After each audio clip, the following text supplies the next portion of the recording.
to see this moving forward. They wanted this, Mr. Speaker, and as I mentioned in the past, Deloitte did an audit of this. They recommended us to do this, but yet the opposition will say they don't like this idea, that they don't like it, they think it's not a good idea. And you know, Mr. Speaker, that's something that will again define us from this side of the House to that side of the House. Two parties along the way who have been, they've governed. We did that, but it didn't work, Mr. Speaker. It didn't work. And so what we need to ensure, Mr. Speaker, is that Nova Scotians feel that their education system is right-sized, Mr. Speaker, right-sized, so that, you know, we have 30,000 less students over the last 10 years, and yet what they would do is just throw money at it. They would just fix it. They think that throwing money at it would fix it. But they didn't have a vision, Mr. Speaker. They didn't have a vision for education. The only vision that the Liberal Party had, Mr. Speaker, was putting in place P3 schools. That in 2 or 3 years' time, Mr. Speaker, that in 2 or 3 times, Mr. Speaker, 2 or 3 years, Mr. Speaker, we are going to be paying through the nose for the decisions of the Liberal Party. And so, Mr. Speaker, that is something that I will guarantee that Nova Scotians will know, and I will continue to talk about. The member from Yarmouth will say, well, you can't talk about the past. Well, I can tell you, Mr. Speaker, that you can talk about the past because of the decision of the Liberal Party, the decision of the Liberal Party, we are paying through the nose right now as I speak for the decision to put our P3s, Mr. Speaker. That is not a way forward, Mr. Speaker. We want to ensure that Nova Scotians know the contrast, Mr. Speaker, know the contrast between this party and those two parties over there. You know, Mr. Speaker, I know that the member opposite was over there chirping on, as he usually does, about calling me small-minded. Well, you know, Mr. Speaker, that's not true. He doesn't like you. That he doesn't like me. Well, you know, Mr. Speaker, that's fine. But I can tell you that I will stand up in my place, Mr. Speaker.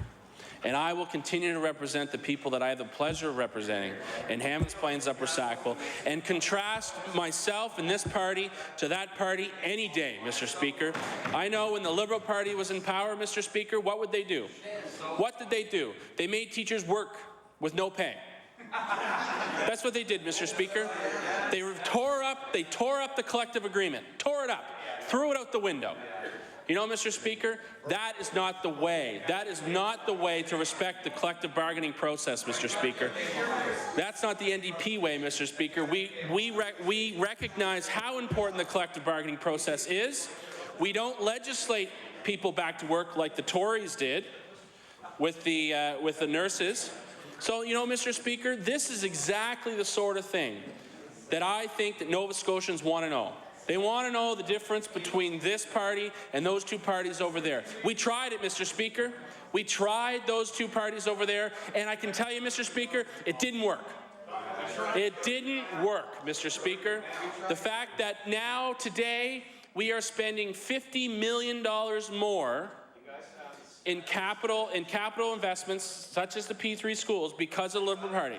Then, not even that, do we not then have to pay for we have to make a decision. We have to make a decision on whether or not we're going to purchase those schools, Mr. Speaker.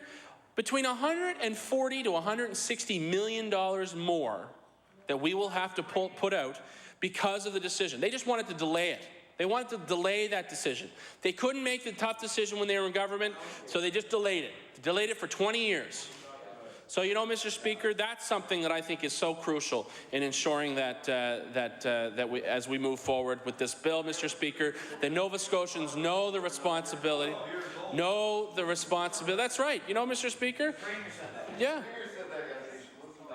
You know, Mr. Speaker, the reality, though, is that that party over there, the Liberal Party, they laid off teachers, Mr. Speaker. They sent them home without pay. They worked for free, Mr. Speaker. They rolled back their wages. 3% a year, Mr. Speaker. They rolled them back. They rolled them back. So now, Mr. Speaker, we have a Liberal Party who can't even stand on their feet and tell us how they're going to pay for all the things that they promised everyone. Well, how are you going to do it? How are they going to do it, Mr. Speaker? It's irresponsible. It's irresponsible. Irresponsible. Oh, he brings up a $600 million, Mr. Speaker. I know in healthcare, $600 million, Mr. Speaker. It's $600 million that Liberal Party was going to borrow for capital investments. That's what they were going to do. They wanted to keep it off the books. They wanted to keep it off the books. And you know, Mr. Speaker, I'll give credit. I'll give credit where credit is due, Mr. Speaker. The Conservative Party,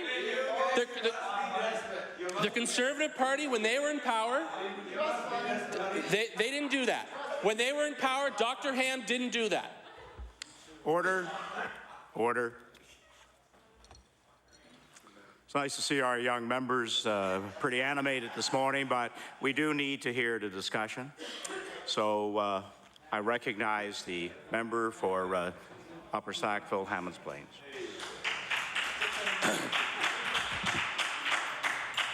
Thank you, Mr. Speaker. I love to hear good debate.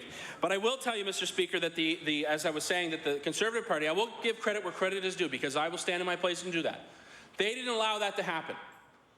The Conservative Party of the day did not allow that to happen. And they brought in general accounting principles into the way that we do our finances, Mr. Speaker. They did that. They didn't hide money like that. The Liberals hid it. They hid it. So, you know, Mr. Speaker, that is exactly the sort of thing. And that's $600 million. If that had gone through, Mr. Speaker, do you know when we would have paid it off? $600 million in capital investment? This year. This fiscal year. 14 years later, and now this would be the year that we would pay it off. That is the sort of irresponsibility that I think that Nova Scotians will remember of what the Liberal Party did, Mr. Speaker. They will remember that. Because I can tell you, Mr. Speaker, I will be out door knocking.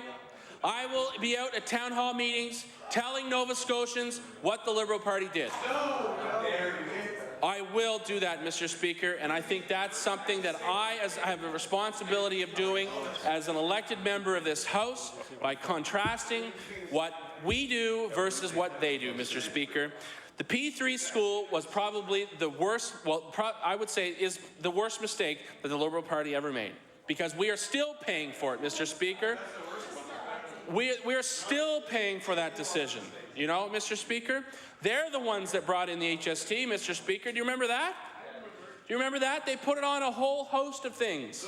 A whole host of things that were never taxed by 15%. They brought in the HST, Mr. Speaker. You know, Mr. Speaker, that is something that, I want to contrast the way that the debate is being structured in this House. That the Liberal Party will promise anything in here, they'll promise anything out there to anybody. But the question is how are they going to pay for it? How are they going to pay for it? They have no plan, Mr. Speaker. They have no plan. They have no plan, Mr. Speaker.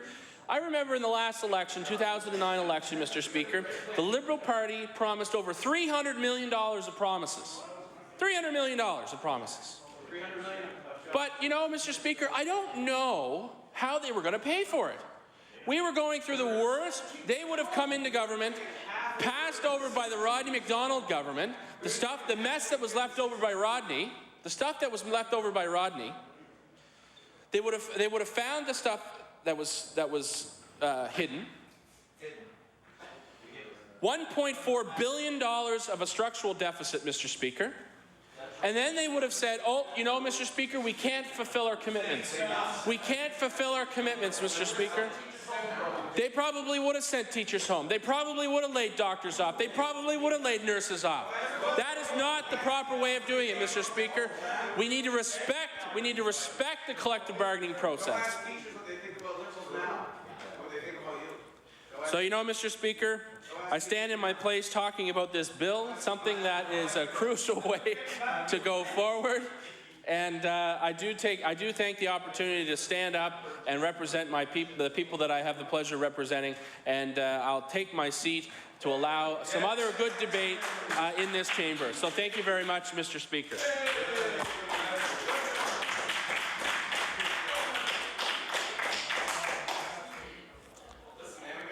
I recognize the member for Truro Bible Hill. Thank you, Mr. Speaker. Well, that was a rousing debate there that we started off with today. Great to see everybody so engaged. And Mr. Speaker, I am happy to stand in my place today to speak on Bill 131, the School Board Members' Duties Clarifications Act. Mr. Speaker, coming from a family of educators, my father actually taught at the Teachers College in Truro and trained many of the teachers across this province, right from Cape Breton through to Yarmouth. Many of them that I run into still highly speak well of my dad and remember the days at the Teachers College when it still existed in Truro.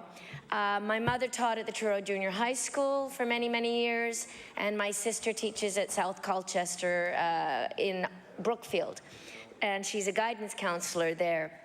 So education has been very, very important to me, and in my upbringing, I've been taught from an early age the importance of having a good education and having lifelong learning, actually. They say that one of the biggest things that helps depression is learning something new. So for our seniors and people that are no longer in the school system, the more that we can keep them learning and having programs in the different towns and villages where seniors can actually keep learning new things, that will keep them young, Mr. Speaker. My grandmother lived to be 97 years old, and she learned something new every day. She kept her mind active.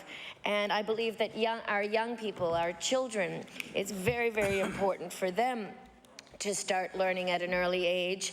And in fact, I attended a poverty conference in Truro recently where the focus was on early childhood development, which I'm very pleased to say that this government is focused on with our Kids and Learning First program.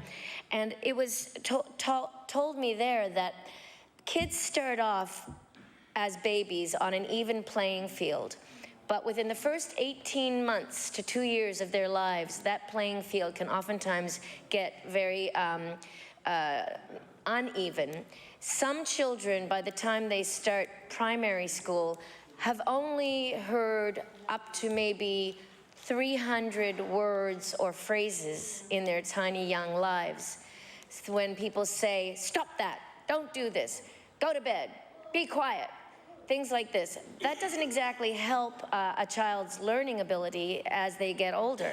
Whereas kids who are spoken to in full sentences and time is taken with them to actually get down on their level and speak to them face to face and use words, longer words, these kids have a much better opportunity by the time they hit preschool to learn more and learn more quickly. And they say that the reading, getting to start to learn to read at an early age is very, very helpful as well. Now, our school boards are very important in the education system. However, I think it's very important for people to know what the roles of school boards actually are. In Australia, for instance, where I originally came from, there are no school boards. We don't have school boards there. We just have the schools, the principals, and the staffs. And school boards don't exist, and they actually function very well without them.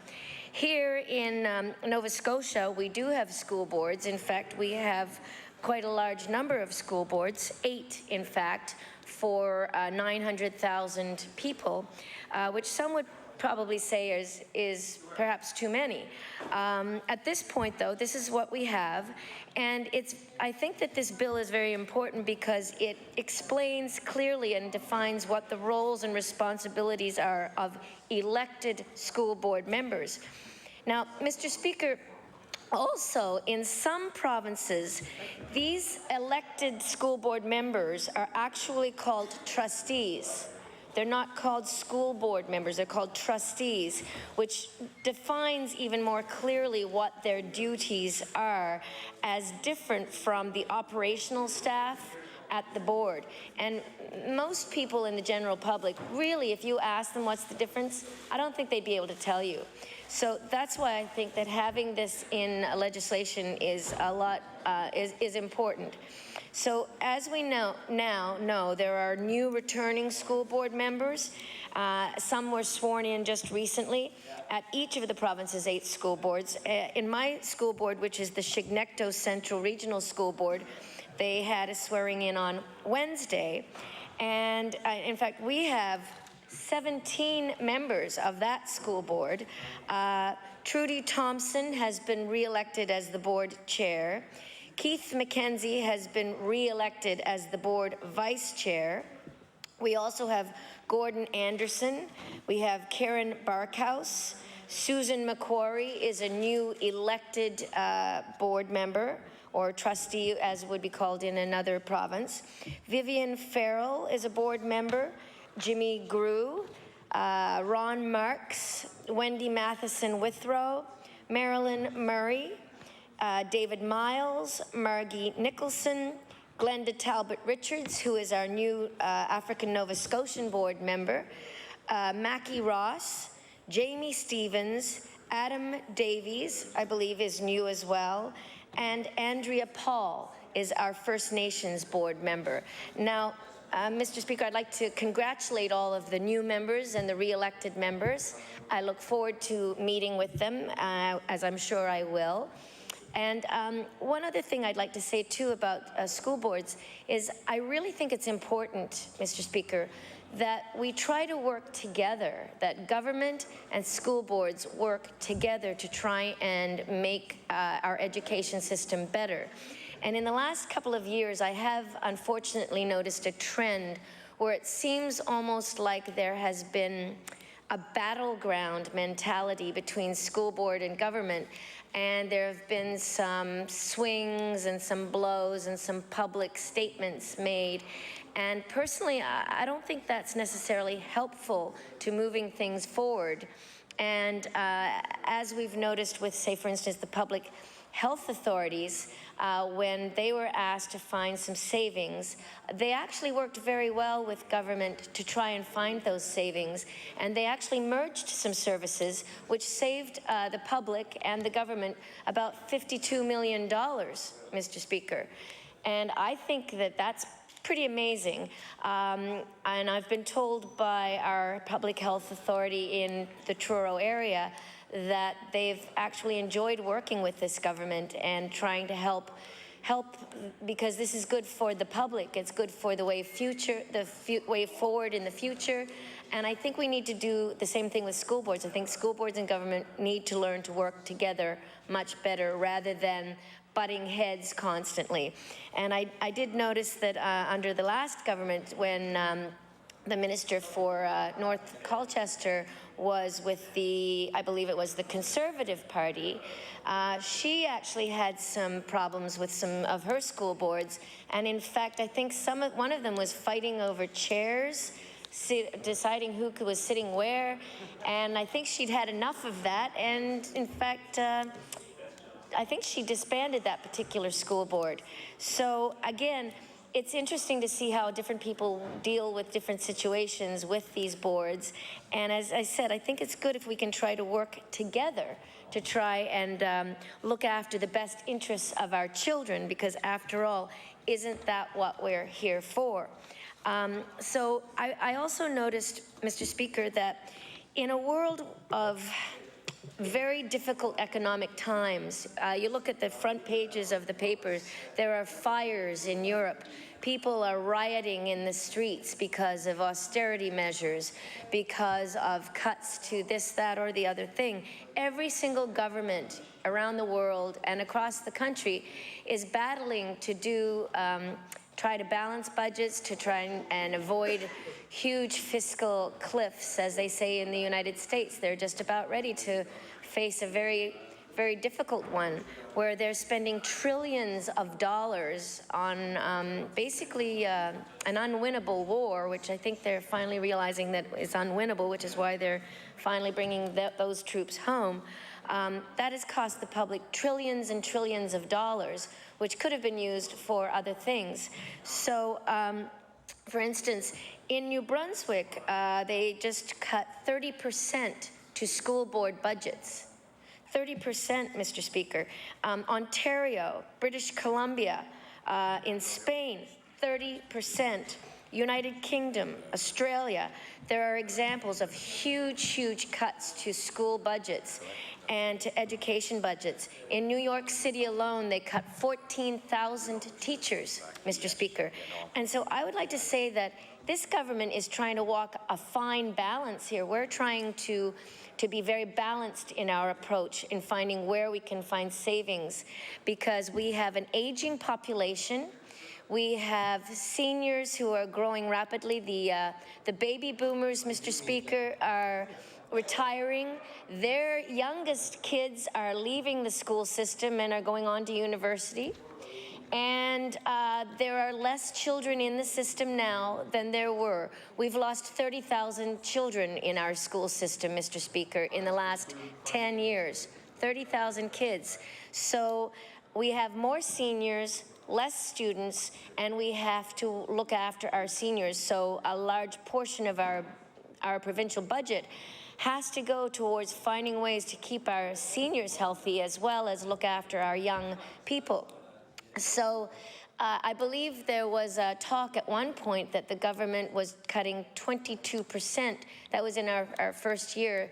And in fact, the school boards were saying that we were going to be cutting 22%. And they began a tour talking about that. But in fact, Mr. Speaker, it turned out that we cut 2.76%. 2.76%. And if you actually take in the cost pressures along with that, Mr. Speaker, which would be about 3%, it worked out to be about 5%, which is a lot less than the 22% that was being talked about. And also, it is much less drastic than the 30% cuts that are happening across the country. So, Mr. Speaker, I have to say I am very, very... Yes, actually, we do have the highest per student funding ever in Nova Scotia. We're trying to get it up there, Mr. Speaker. It was very, very low at one point in time, and we are definitely raising that. Each year we have raised it, and I'm proud of that fact, although that fact doesn't seem to get out very much to the public. And I think the more that we let people know, I think that this is a very important point to make. Mr. Speaker, I think our schools and our teachers need our support. School boards are important, and they need to also support our teachers. And teachers today have a very difficult job, and a very different job than they had 30 years ago. We do have inclusion in our schools now, which means that teachers have very different children to teach and have to give different programs to different students. So for instance, in one class, Mr. Speaker, they might have 6 different programs they're teaching to different groups of children, IPPs, and also different behavioral problems, different challenges with health problems. And this is why EAs also come into the picture, Mr. Speaker, and are so important to our system and to helping our teachers do their job best, which is to teach. Also, Mr. Speaker, I also believe that the Deloitte report found that not everybody is clear on the role of school board members, and that's why parents and community members who have raised this issue, I think, will be pleased that this act is going to be able to clarify that role and define the duties and responsibilities of virtually every key party within the education system. So, Mr. Speaker, I speak well of this bill. I think it is timely. And, Mr. Speaker, I thank the Minister of Education for bringing this forward. And with that, Mr. Speaker, I take my seat.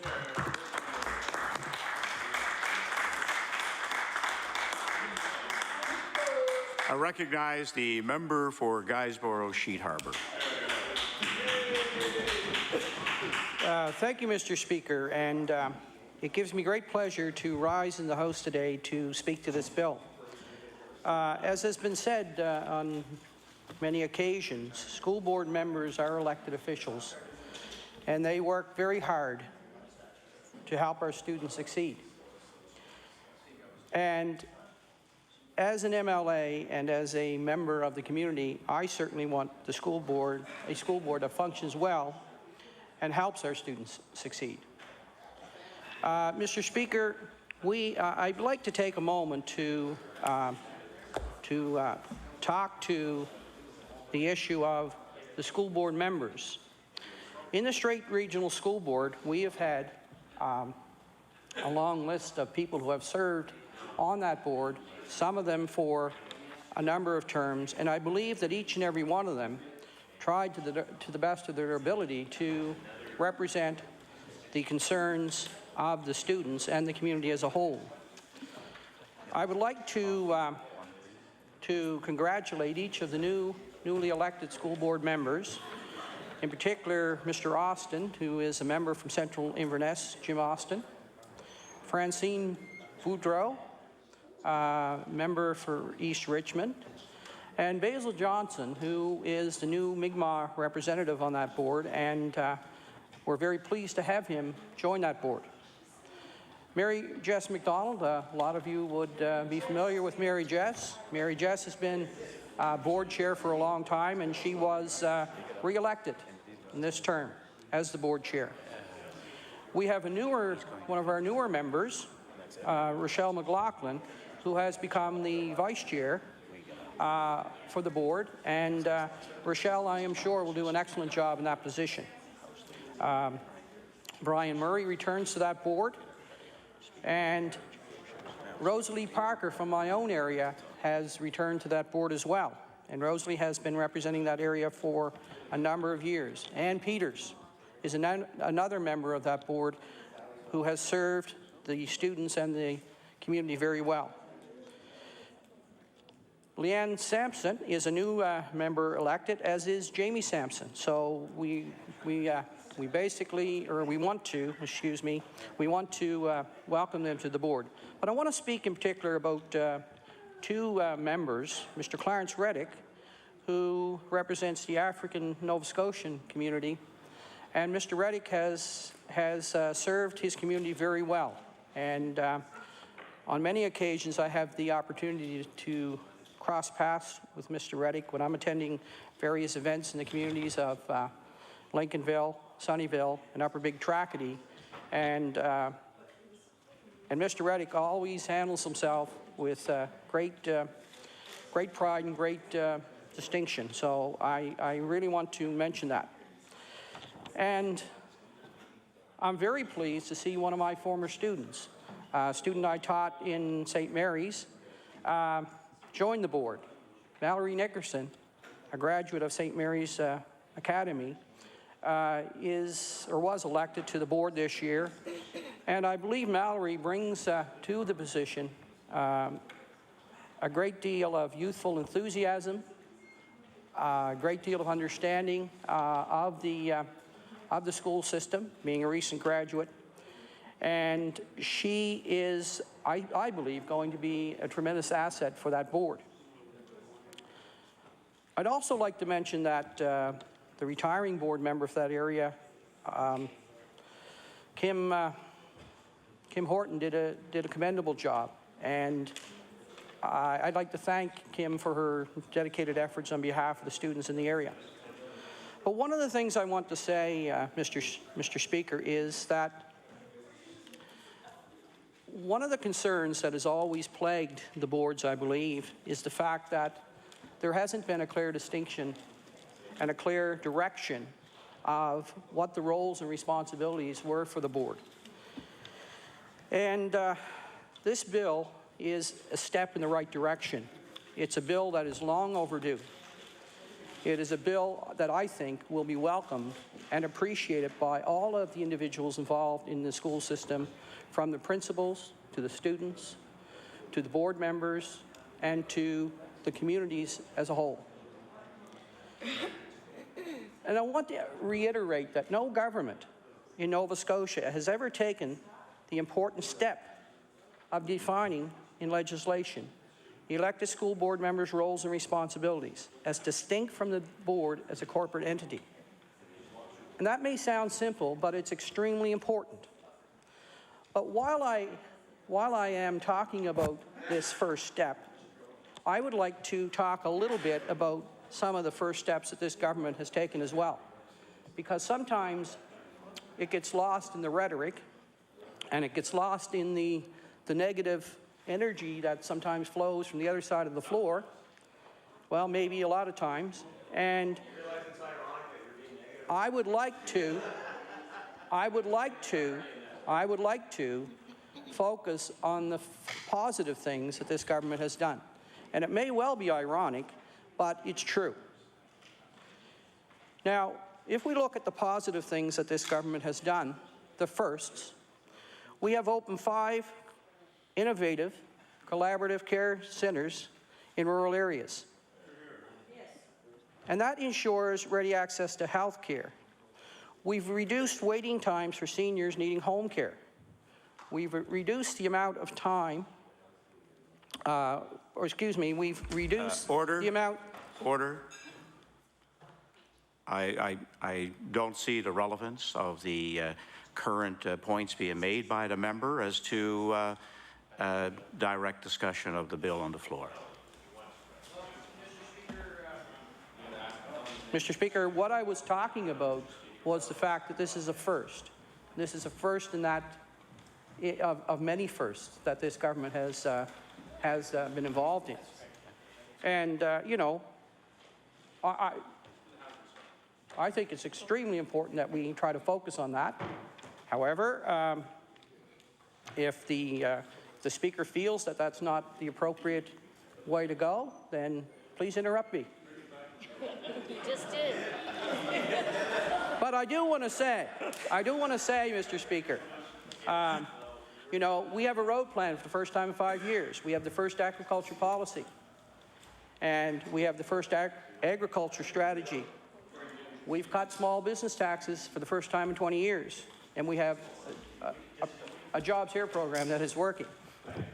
Now, the legislative changes that we have before us in this bill will give, as I've said, will give boards a clear focus on their primary role. It's going to require them to look at the big picture approach, which puts kids and learning first. And as was mentioned by previous speakers, an audit, a Deloitte audit, recommended that the province help school board members. Now, we could have done what previous governments had did before. We could have ignored that. We could have just carried on with the business as usual, which has plagued this province for ever and ever. But this minister and this government decided that we would take a positive step forward on that, and we would implement some of the changes that the Deloitte audit recommended. So by doing that, we are showing that we are taking this problem seriously. We are enshrining in legislation the roles and responsibilities of school board members. In addition, you know, we will be holding information sessions with prospective school board candidates, and we will be ensuring, I should say we held sessions, 8 sessions, and we will be going through the process to ensure that all the school board members know what their roles and responsibilities are.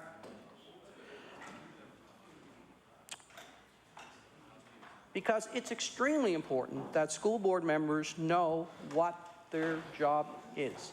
Because over the years, that's caused problems. We've seen boards dissolve, we've seen boards' powers diminished, and so on and so forth. That's not progressive. That's a reactive approach to things. This government, this minister is moving ahead in what I would consider to be a proactive and progressive move to the future.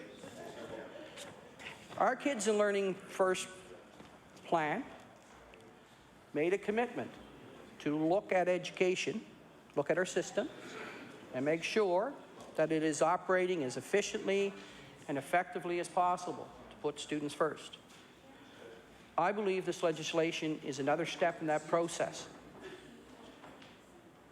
It's a step in the process of redefining education in the province.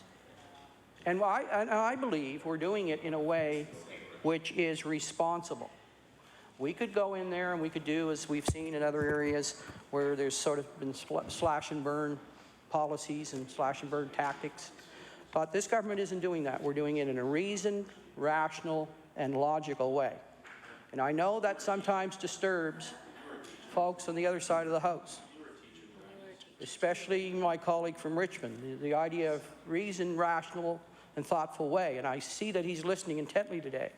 I'm so pleased to see that. And I'm sure he's not going to say anything negative because he would agree with this wholeheartedly. And, you know, as a teacher, I think it's extremely important that we work with all partners in the school system. And in closing, I would like to congratulate this minister. I would like to congratulate this government on what I see as a very positive, proactive, reasoned, rational, and logical approach. Thank you very much, Mr. Speaker. Time to recognize the minister. It will be to close debate. Thank you very much, Mr. Speaker. I appreciate having the ability to stand here in my place and thank my colleagues for their comments on this very important bill. I also would like to say at this time, congratulations to all of our newly elected board members and returning board members, and I wish them the very best at the beginning of their 4-year mandate. They have a very important role to play in our education system. They are the folks that are in charge of making sure that the policies are developed with each of the boards and each of the regions that will best serve the success of our students in our system. So I wish all of our board members well and all of our newly elected chairs. I would like to make a comment before I close debate that I am disappointed to see that the member from Colchester North did not support this bill.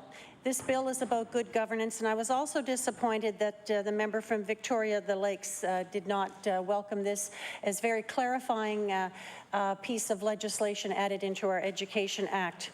This was recommended by the Deloitte review of the South Shore Regional School Board to make sure that we very clearly clarified the roles and responsibilities between the elected board and the operational board. There has been a great deal of confusion over the years, and I think, Mr. Speaker, you can agree as a former educator yourself that sometimes even ourselves as educators, the difference between board, when we say board, are you talking elected or are you talking operational? This clearly delineates the difference between operational and elected boards. This is good governance. It's been welcomed by the leadership of people involved with school boards, very clearly recommended by the Deloitte, and it is a very important first piece of legislation to do that in this province, and I'm very proud that we have brought this forward.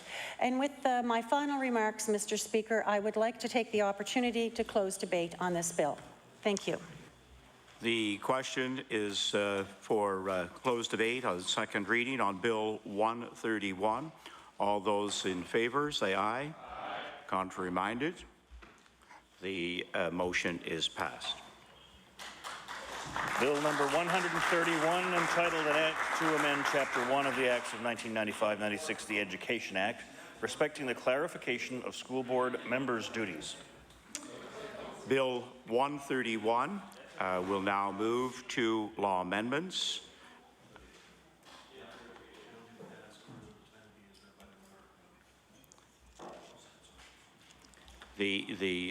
This Bill 131 will now move from the House to law amendments. I now recognize the Honourable Government House Leader. Mr. Speaker, thank you. That concludes the government's business for today, Mr. Speaker. Mr. Speaker, we should now rise to meet from the hours of 7 p.m. to 10 p.m. on Monday, and after the daily routine, we'll be doing government bills for second reading, which will start with Bill 133. Government bills, public bills for third reading, Bill 105, 109, 112, 114, 115, and go in committee of the whole on bills 97 and 125, and if time permits, address and reply. With that, Mr. Speaker, we house to now rise and everyone have a safe weekend. The motion before the House is for adjournment to resume on Monday at the hour of 7 p.m. All those in favor? Aye. All those contrary-minded? Motion passed. The House now stands adjourned.